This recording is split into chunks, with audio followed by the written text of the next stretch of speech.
Everyone, welcome to read मंत्रा। आज हमारा class 11th का नया टॉपिक बहुत ही इंटरेस्टिंग टॉपिक है और उससे ही ज़्यादा इम्पॉर्टेंट टॉपिक भी है। इम्पॉर्टेंट मैं क्यों बोल रहा हूँ आपको, ये टॉपिक इसलिए इम्पॉर्टेंट है क्योंकि ये टॉपिक का भी आप बेसिक सा यहाँ पे पढ़ोगे। क्लास 12th में जाके आप limits and derivative, continuity and differentiability एक टॉपिक पढ़ोगे। क्लास 12th में जाके आप एक टॉपिक पढ़ोगे, कंटिन्यूटी एंड डिफरेंशिएबिलिटी। तो ये जो लिमिट है ये आपका कंटिन्यूटी में चेंज हो जाता है, जो डेरिवेटिव्स है ये आपका डिफरेंशिएबिलिटी में चेंज हो जाता है। तो ये इसका और एडवांस्ड वर्जन है। क्लास 11th में खाली बेसिक इंट्रो दिया गया है। देखो कई ऐसे चैप्टर्स हैं क्लास 11th में जो आपको खाली एकदम बेसिक समझाया गया है, क्लास 12th में उसका एडवांस वर्जन है। जैसे कि हम रिलेशन एंड फंक्शन देख लें। 11th में आप अगर हो तो आप 11th में पढ़े होगे रिलेशन एंड फंक्शन, बहुत बेसिक सा सिखाया गया है। 12th में जाओगे तो उसका एडवांस वर्जन है। ट्रिग्नोमेट्री की बात करते हैं, 11th में आपने ट्रिग्नोमेट्री पढ़ी है, उसका एडवांस वर्जन इनवर्स ट्रिग्नोमेट्री आप 12th में पढ़ोगे। प्रोबेबिलिटी पढ़ रहे होगे आप, प्रोबेबिलिटी आपने 11th में पढ़ी है, उसका एडवांस वर्जन आप 12th में पढ़ोगे। ऐसे कई टॉपिक्स हैं हमारे। कुछ अलग हैं जैसे binomial theorem, sequence and series, ठीक, लीनियर इनइक्वालिटीज, ये सब हैं जो आप 11th में पढ़ोगे और 11th तक ही सीमित रहेंगे। बट 11th के कई टॉपिक्स ऐसे हैं जो 12th में कैरी फॉरवर्ड हो जाएंगे। इसीलिए आपको ये कॉन्सेप्ट समझना आज ज्यादा जरूरी है। आज आप इसको अच्छे से सीख लोगे तो 12th में इतनी मेहनत नहीं करनी पड़ेगी आपको, ठीक है। On this basis this topic is very important. फिर से मैं आपको बोल रहा हूं, हर वीडियो में आपके चैप्टर के स्टार्टिंग में बोलता हूं, 12th में जाओगे तो जरूरी है। आगे चल के इंजीनियरिंग यार हर बच्चा करता है, इंजीनियरिंग करोगे उसमें भी जरूरी है। इंजीनियरिंग मैथमेटिक्स का एक बहुत इंपॉर्टेंट टॉपिक है ये, जिसपे आपके सवाल आते हैं फर्स्ट सेमेस्टर सेकंड सेमेस्टर दोनों में आएंगे। फिर उसके आगे आप मैथ्स लोगे तो आएंगे, नहीं लोगे तो नहीं आएंगे, ठीक है। बट फर्स्ट ईयर में तो पढ़ने पड़ेंगे। तो यार इतना लंबा अगर पढ़ना है तो आज ही क्यों ना अच्छे से उसको समझ लें, तो आगे मेहनत कम पड़ेगी। ऐसा तो नहीं है कि बस निपटा देते हैं अगले साल नहीं आएगा, आगे भी आएगा, ठीक है। तो बात आती है, देखो कोई भी चैप्टर शुरू करने से पहले मैं आपको सीधे से बताता हूँ ये चैप्टर हम क्यों पढ़ रहे हैं, क्या मोटिव है वहां पढ़ने का। क्योंकि भाई इतना टाइम हम दे रहे हैं इस चैप्टर को तो कुछ तो इंपॉर्टेंस होगी। तो देखो लिमिट्स की बात की जाए तो लिमिट्स बेसिकली होता है जब आपको एग्जैक्टली वो वैल्यू नहीं चाहिए, आपको जस्ट क्लोज टू वो वैल्यू चाहिए। बात समझ में आ रही है? You don't need the exact value, you need the nearest value. अब आप कहोगे सर ये क्या बोल रहे हो, कुछ समझ में नहीं आ रहा है। तो भाई मैं ये बोल रहा हूं कि आपको अगर मान लो किसी फंक्शन की किसी पॉइंट पे वैल्यू चाहिए, बात समझ में आ रही हूं मैं क्या कह रहा हूं। कोई फंक्शन है, उस फंक्शन का किसी पॉइंट पे वैल्यू चाहिए। मैंने आपसे बोला मान लो आपके पास एक फंक्शन है, बहुत ध्यान से समझना है, एकदम एक एक कॉन्सेप्ट क्लियर करूंगा। आपके पास एक फंक्शन x है, एक्स स्क्वायर है, चलो ठीक है। मैंने आपसे बोला भाई मुझे इस फंक्शन की value at x is equal to 1 पे बता दो। तो आप क्या करोगे, f of x is equal to 1 का स्क्वायर इज इक्वल टू 1। कहोगे सर ये तो बहुत आसान है, तो ये क्या यही लिमिट होता है? कहूंगा भैया ये लिमिट नहीं होता है। लिमिट क्या होता है, मेरे को अब आपको 1 पे नहीं जानना है, मेरे को कहां पे जानना है, 0.999999999 यहां पे मुझे बताओ इस एक्स स्क्वायर की वैल्यू क्या होगी। यहां पे बंदा आके फंस जाता है, कह रहा सर कैसे निकालूं ये 0.9999 का होल, तो मतलब क्या करोगे इस केस में, f of x is equal to 0.9999 का होल स्क्वायर। अभी निकालते रहो। इस केसेस में हम लिमिट्स पढ़ते हैं। सपोज करो मेरे को 1 पे नहीं चाहिए, मेरे को 1.000000111 इस पे चाहिए। ये वैल्यू आपकी 1 के बहुत क्लोज है, बहुत ज्यादा क्लोज है। जैसे आपका ये 0.999999 ये आपके 1 के बहुत ज्यादा करीब है, 1.0000011 भी आपके 1 के बहुत ज्यादा करीब है। इसका अगर आपको f ऑफ x की वैल्यू निकालना है तो 1.0000011 का स्क्वायर निकालना पड़ेगा। तो ये निकालने में थोड़ा दिक्कत आने लगी लोगों को, ठीक है ना। क्योंकि जब एग्जैक्ट वैल्यू की बात की गई कि भाई जब x इज इक्वल टू 1 पे बताओ, तो लोग ने बताना चालू कर दिया, लोग ने कहा जब 1 पुट करो आंसर 1 है। बट जब उसके बहुत क्लोज जाने की कोशिश की गई, 1 से थोड़ा पहले 1 के थोड़ा बाद, 1 से थोड़ा पहले मतलब 0.9999 पे, 1 से थोड़ा बाद मतलब 1.000111 पे, उस पॉइंट पे वैल्यू निकालने के लिए हमारे लिए डायरेक्टली निकालना पॉसिबल नहीं था। तो वहां पे क्या आया, लिमिट्स आया, ठीक है, इस केस में लिमिट आया। आप समझ में आ रहे हो लिमिट्स क्यों पढ़ रहे हैं? तो जब हमें कोई वैल्यू किसी फंक्शन पे not at that point but very close to that point, बहुत इंपॉर्टेंट वर्ड है ये, not at that point, very close to that point, उस पॉइंट पे अगर हमको निकालना है उस फंक्शन की वैल्यू तो हम लिमिट्स पढ़ते हैं। बात समझ में आ रही है? ठीक है, तो अब इसको रिप्रेजेंट कैसे करते हैं? मान लो तुम्हारे पास एक फंक्शन एफ ऑफ एक्स है, y is equal to f of x है, तो हम क्या करेंगे, अगर आपको निकालना है x गोज टू a, तो limit x goes to a f of x, इस तरह से हम लिमिट को रिप्रेजेंट करते हैं। ठीक है, लिमिट के नीचे यहां कोई फंक्शन आपका f ऑफ x कोई भी होगा, किस वैल्यू पे निकालना है हम डायरेक्टली नहीं लिखते, हम क्या लिखते हैं, x गोज टू a। ठीक है, मतलब उस पे हम पहुंचने की कोशिश कर रहे हैं। ठीक है, तो इस तरह से हम लिमिट को रिप्रेजेंट करते हैं, limit x goes to a f of x। बात समझ में आ रही है?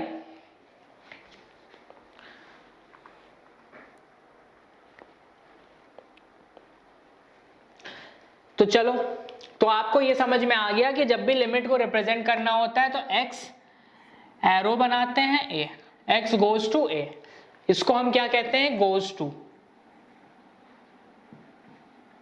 तो ये बेसिक सा कॉन्सेप्ट हमारा लिमिट्स का है कि f of x is equal to x square है।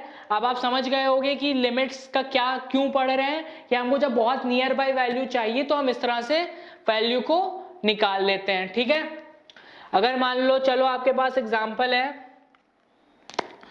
मान लो क्वेश्चन है आपका, यही ले लो, limit x goes to 1 x square, इसकी वैल्यू क्या हो जाएगी, जब x गोज टू 1 है तो क्या हो जाएगा, लिमिट x के जगह 1 पुट कर दो तो 1 का स्क्वायर, तो आंसर 1 हो जाएगा।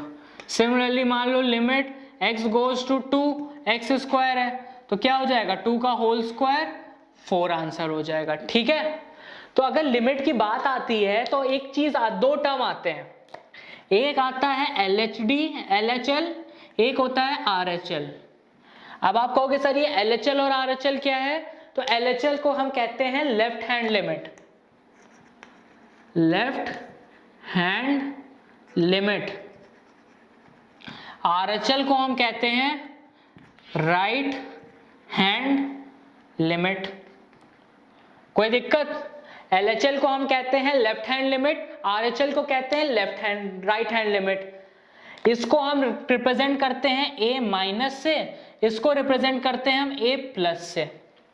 ठीक है, तो अगर हमारा फंक्शन को लिमिट, कंटिन्यूटी अभी पढ़ दोगे, कंटिन्यूटी पढ़ोगे तो कंटिन्यूटी में कंडीशन क्या आती है, limit x goes to a minus f of x is equal to limit x goes to a f of x is equal to limit x goes to a plus f of x।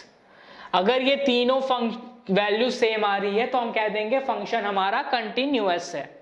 ठीक है, ये आपका थोड़ा आगे की बात कर रहा हूं मैं, आपको सिर्फ लिमिट समझाने के लिए कि किस तरह से वहां पे लिमिट्स का यूज होगा।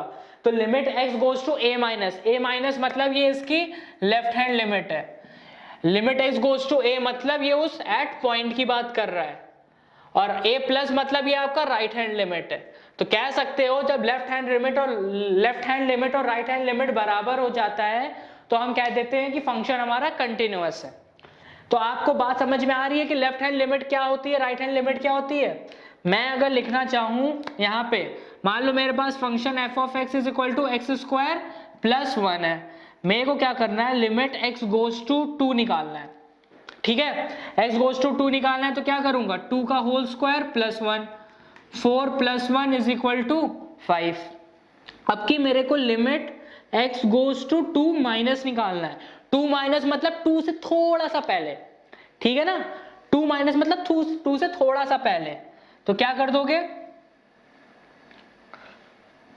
लिमिट h गोज टू 0, ठीक है,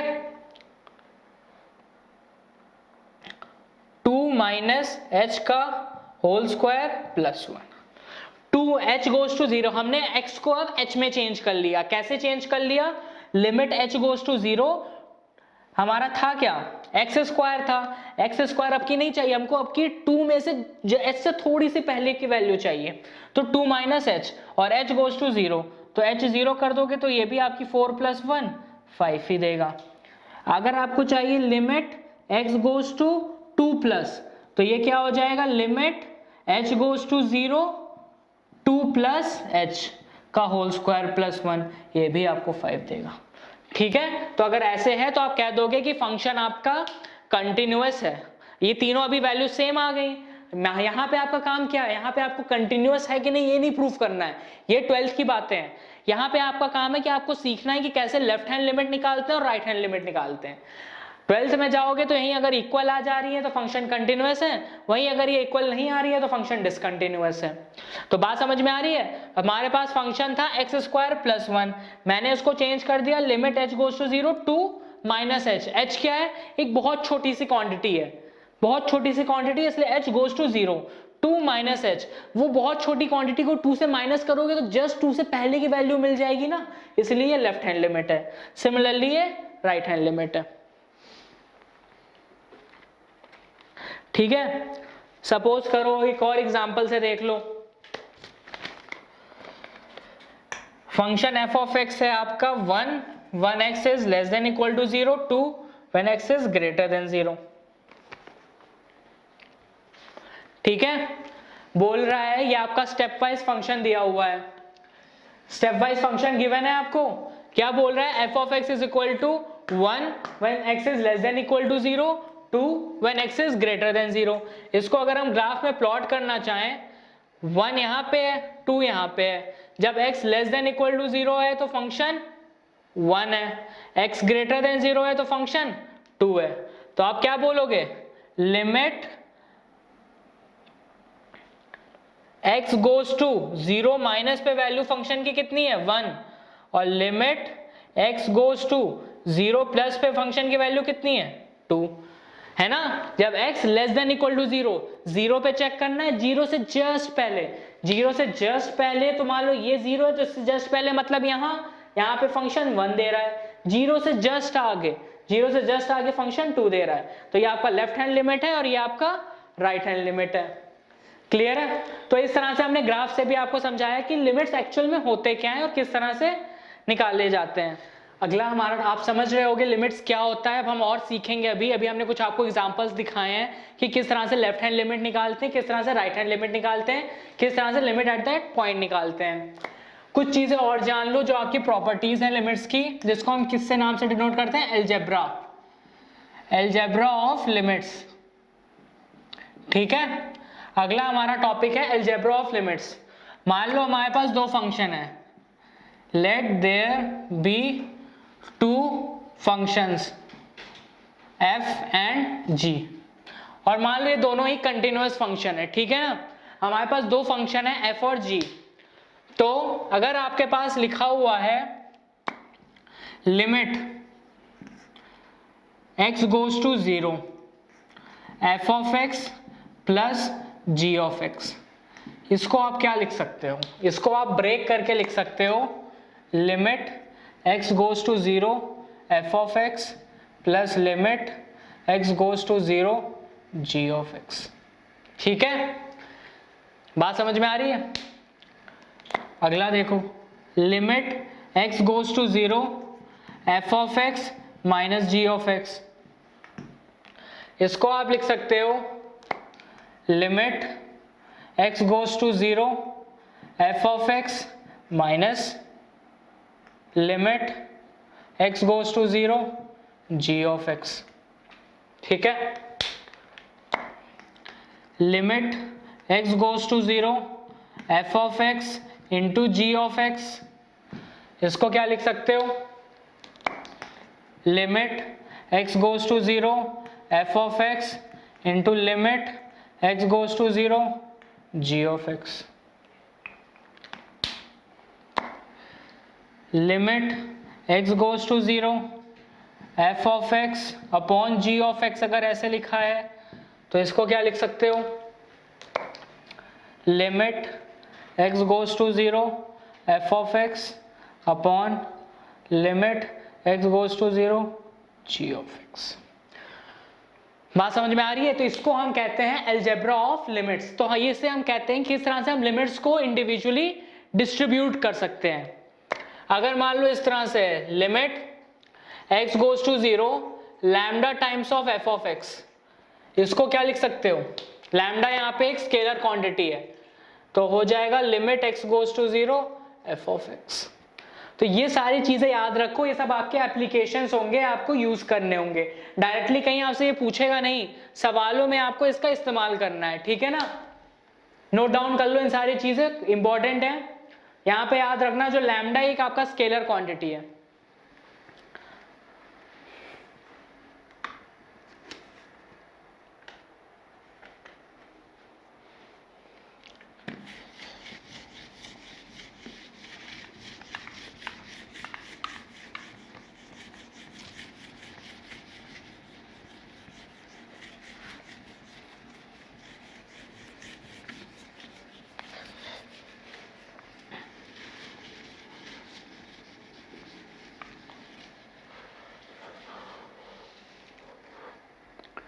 अगली हमारी हेडिंग है लिमिट्स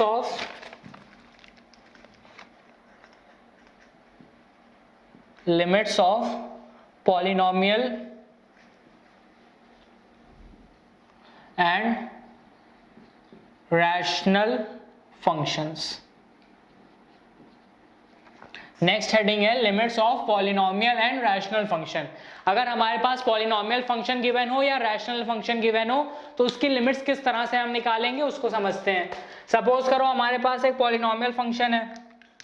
पॉलिनोमियल फंक्शन क्या दिया है, f of x is equal to a nought plus a1x plus a2x square plus a3x cube an x की पावर n। ठीक है, इस तरह से आपके पास फंक्शन दिया है।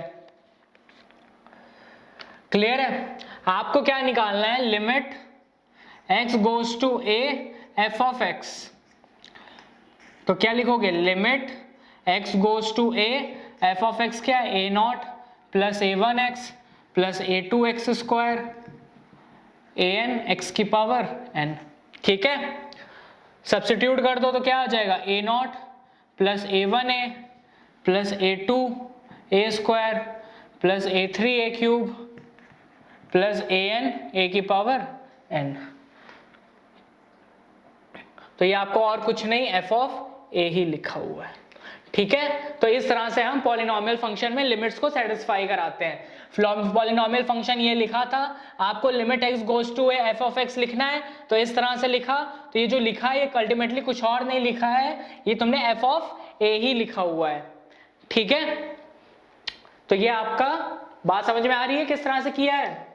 ध्यान से देखो इस चीज को,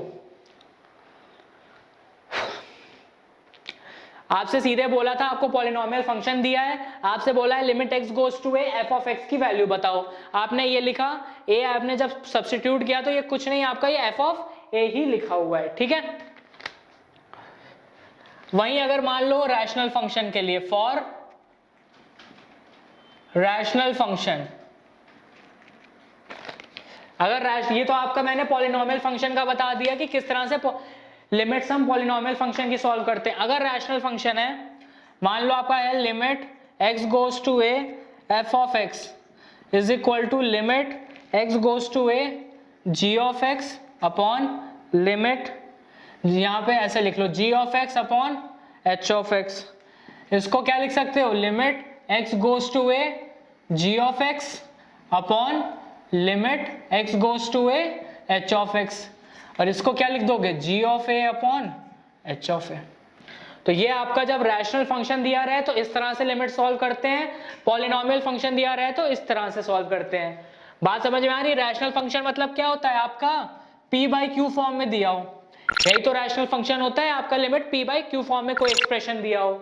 तो आपको मान लो g ऑफ x और h ऑफ x के फॉर्म में limit x goes to a निकालना है। पहले तो हम अलजेब्रा लगा देंगे, दोनों में डिवाइड कर दिया, फिर इसका g ऑफ a हो जाएगा, इसका h ऑफ a हो जाएगा। ठीक है,